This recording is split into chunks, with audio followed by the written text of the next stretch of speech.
everybody, welcome back to another video. In this video, I'm going to be sharing with you the cons of working in early intervention. So if you are a new therapist or you are transitioning from a completely different setting and you're interested in working in early intervention, obviously there are tons of pros to working in early intervention.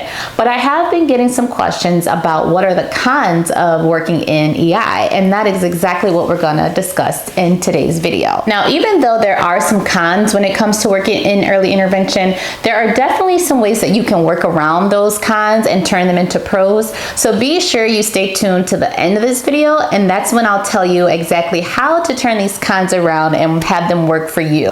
So getting right into it, one of the cons of working in EI is the driving. So you are responsible for driving from house to house, or sometimes from house to daycare or house to playgrounds, depending on where your session is going to be in the community setting.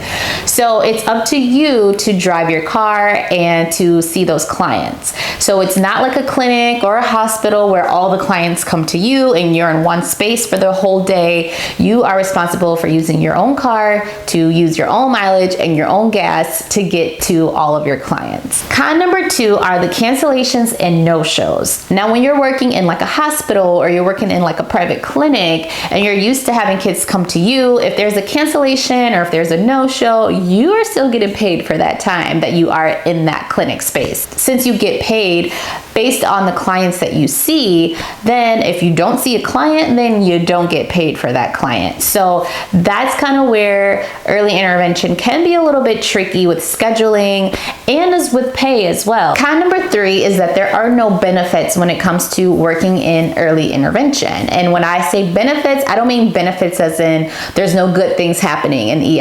I mean benefits as in no medical benefits, healthcare, dental, visual, those type of benefits. No retirement plans, no PTO, oh my gosh, right? Especially if you are an independent contractor, you're contracting your services through the state, through a private agency, 9 times out of 10, you're not gonna receive any type of those benefits. So if you have a family that you have to take care of and this is your sole income and your sole way of making money, things could get a little bit tricky. Con number 4 is that EI can be isolating at times. Most of the times when you are working in early intervention, you are on your own. You are driving from house to house all by yourself. You're usually not surrounded by other peers, other coworkers, other therapists, unless there is a meeting coming up or unless you intentionally call another therapist to kind of pick their brain or talk to them about things. But on a regular day-to-day basis, it's pretty much you on your own. The 5th con of working in early intervention is that sometimes it's just unstable when it comes to the weather, when it comes to the clients that you see, when it comes to your scheduling and trying to reschedule clients. It's not always going to be so black and white, cut and dry, like this is my schedule, I work from this time to this time. Like sometimes things just happen and it's not always very, very consistent. If you are somebody who's flexible and you're somebody who can manage those changes, then early intervention could actually still be a good role for you.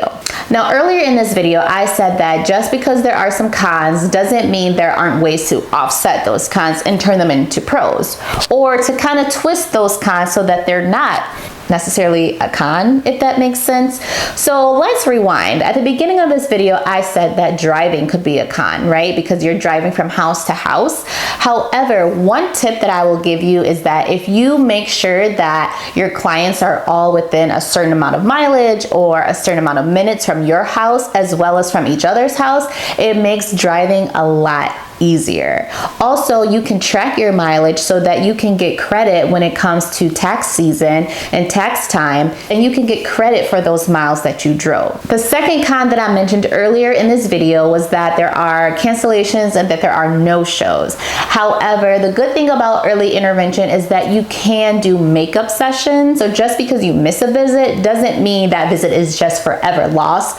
In some cases, then depending on your schedule and the family schedule, a loss may just be a loss, but majority of the time there may be a way for you to do a makeup session.